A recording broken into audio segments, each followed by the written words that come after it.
So, medyo nakakatakot na mga sangka itong nangyayari ngayon sa ating mundo dahil nga po sa tumitinding heatwave, init po ng panahon na hindi lamang po sa Pilipinas ito nagaganap.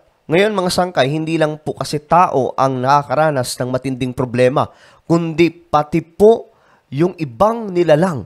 No? Biruin nyo, pati isda mga sangkay, pumapanaw na ngayon dahil nga po sa matinding init ng panahon.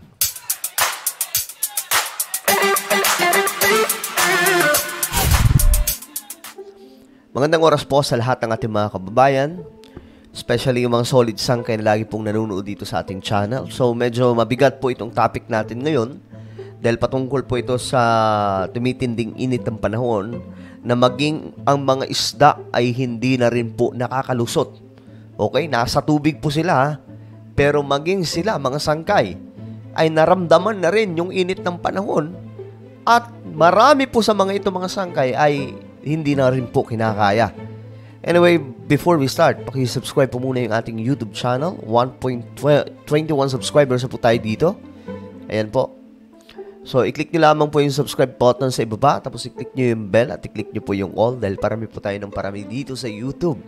Okay, sa mga nanonood naman po sa Facebook, huwag kalilimutan na i-follow ang ating Facebook page. At ito, may papagawa lamang po ako sa inyo saglit. Sa mga nanonood po sa Facebook, sundan nyo lamang po ako. Sa inyong mga cellphone, i-check nyo sa ibaba o sa itaas pala ng video na to, nakikita nyo po yung tatlong tuldok kagaya ng nakikita nyo sa screen. Pindutin nyo po yung tatlong tuldok. Okay, sundan nyo lamang po ako. Pindutin nyo yung tatlong tuldok, may lalabas po dyan na show more. Pindutin nyo po yung show more at ganoon lamang po kasimple. Tapos na po. Ganoon lamang. So, napakadali. Ngayon, eto na mga sanggay. Pag-usapan po natin itong medyo nakakabahala po itong nangyayari mga sangkay sa init po ng panahon. Biruin mo mga sangkay, wala na pong pinipili. Bata, matanda. Hindi lamang po tao. Pati na po yung ibang mga nilalang ng ating Panginoon ay nagkakaroon na rin po ng problema mga sangkay. Eto, matindi to, mga isda. And now it's time for Vantage Shots, images that tell the story. In Vietnam, millions of fish die as Million na mga isda, mga sangkay. So ayan, makikita nyo po mga sangkay itong mga isda na kung saan nawalan na po ng buhay dahil po sa tumitinding heatwave. Para po sa inyong kaalaman kasi, ang Asia ngayon ay nakakaranas ng matinding heatwave. At ito po ay nangyari doon po sa Vietnam, mga sangkay. At ito, para lamang po malinaw sa inyong lahat, hindi po ito pananakot. Kasi marahil sinasabi po ng iba, hindi, itong si sangkay dyan, nananakot na naman. Hindi po ito pananakot dahil totoo po itong nangyayari. Gusto kong ihatid sa inyo yung information ng mga ganito mga sangkay kasi sa Pilipinas, busy po yung maraming mga media sa pagbabalita patungkol sa politics, di ba? Busy po yung iba sa pagbabalita tungkol sa basurang politika sa Pilipinas. While yung mga ganitong klaseng malalaking balita, naratabunan tuloy. So tayo mga sangkay, hindi ko alam kung mayroon bang ibang mga vlogger na gumagawa ng ganitong klase mga balita pang international. Pero tayo dito, parang mangilan-ngilan lamang po ang mga katulad natin na nagbabalita ng mga ganitong klaseng pangyayari, pandaigdigan. Pero ito, mga isda po yan mga sangkay. Hindi na po nila kinakaya yung init ng panahon dahil po sa tumitinding heatwave. Hindi lamang po yan sa Pilipinas. Iba't iba pa pong mga bansa. Actually, hindi lamang po Asia. Kundi iba pa pong mga bansa, maging sa Europe, no?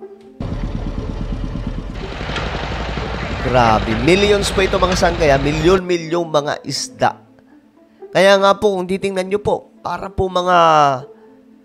pong disyerto kung titingnan. Pero mga sangkay, mga isda po yan. Ayan o. Ganyan po karami. Just imagine mga sangkay, ito po ngayon ang nangyayari sa ating mundo. Maging itong mga nilalang na ito ay hindi na po nila kinakaya yung init ng panahon kahit sila po ay nasa tubig. Grabe, napakarami. Oh. Southern and Central Vietnam have been scorched by devastating heat. Ganyan po karami, oh. Milyong-milyong mga isda po ito, mga sangkay. Parang palaisdaan po ito, no? Na hindi na po kinaya nito mga isda. Grabe.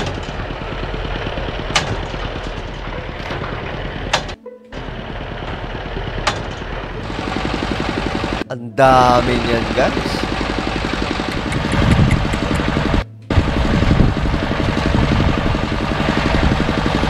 Oh my goodness. Tingnan nyo, oh. Kung gaano karami. Ganyan po ngayon ang nangyayari, mga sangkay, dahil po, may ano rin po tayo, may climate change. Actually, itong climate change ngayon, nagaganap po, mga sangkay, na magkakaibang event ng mga kalamidad, no?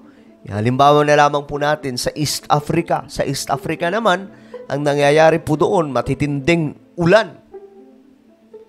Marami na po ang pumapanaw, mga sangkay, dahil doon. Dito naman sa Asia, ito, init naman ng panahon.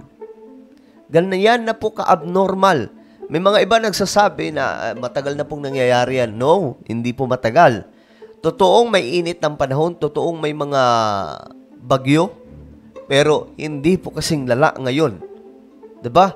Ngayon kasi, mga sangkay, tingnan niyo ang nangyari sa Dubai at saka Saudi Arabia. Paano nangyari, mga sangkay, na ang ibinuhos na ulan sa Saudi Arabia ay katumbas ng 2 taon na ulan. Ibinuhos lamang po sa ilang mga oras lang. Ganun po kalupit, mga sangkay. Kaya, ito po ay hindi normal. Ito pa, mga sangkay. Underwater town resurfaces.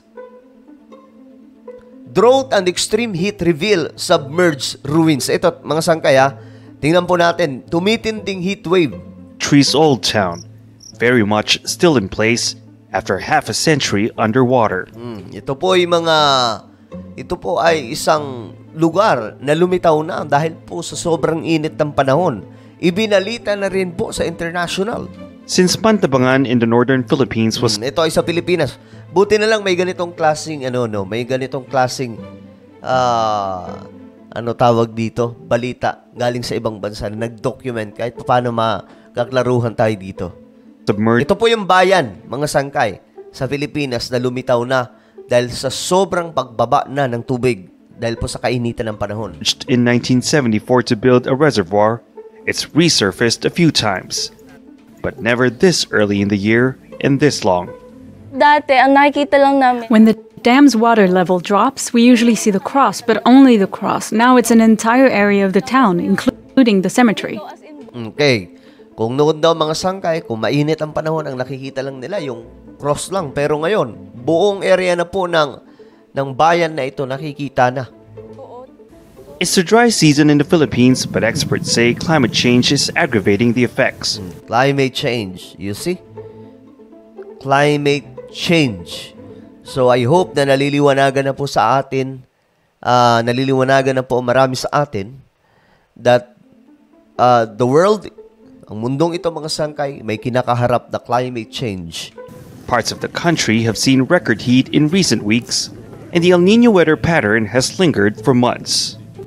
Wala talagang It hasn't rained within the watershed areas of our dams, and in addition to that, water evaporates quicker because of the extreme heat.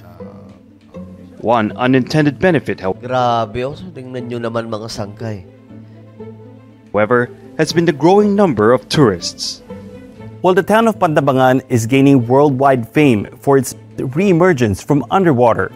Locals say they're not celebrating because the dam doesn't have enough water to generate power and provide irrigation. Okay, dinadayo na po ito ngayon ng mga turista. Kasi itong dating bayan, mga sangkay, nakita na. Lumitaw na dahil po sa tumitinding pagbaba ng tubig at dahil po sa init ng panahon. Kaya nga lang, hindi po natutuwa dito yung probinsya. Bakit? Dahil kulang na daw po sila sa supply ng tubig dahil po sa pagbaba ng tubig sa dam. Emisonia Gante was 2 years old when the government moved the entire town. Bagamat kami ay natutuwa, Although I'm happy to be able to see my birthplace, I'm sadder because I worry Dito siya isinilang sa Pantabangan na bayan na ito. about how this could affect our farmers. Visitors are amazed but say they're just as concerned. Seeing this now, it's really interesting, but it's also scary for the future. Grabe, no? Maganda na nakikita itong ngayon, mga sangkay, itong bayan. Pero medyo nakakatakot ang magiging future. Dahil nga po ngayon pa lang, nararamdaman na po natin itong matinding init ng panahon na maging itong bayan na nakatago ng mahabang panahon, lumitaw na. If it's a trend that's going to happen going forward. It's scary for those who live around it right now, because it isn't just the remnants of the old town disappeared, but an entire patch of green and brown where water used to flow and boats now abandoned used to sail. Barnaby Lowe, Al Jazeera. Okay, mga sangkay, yan po ang ganap ngayon sa ating mundo, no? Na talagang katakot-takot na po itong nangyayaring init ng panahon, itong heat wave. At dito, mga sangkay, pinabalikan lamang po tayo ng kalikasan natin.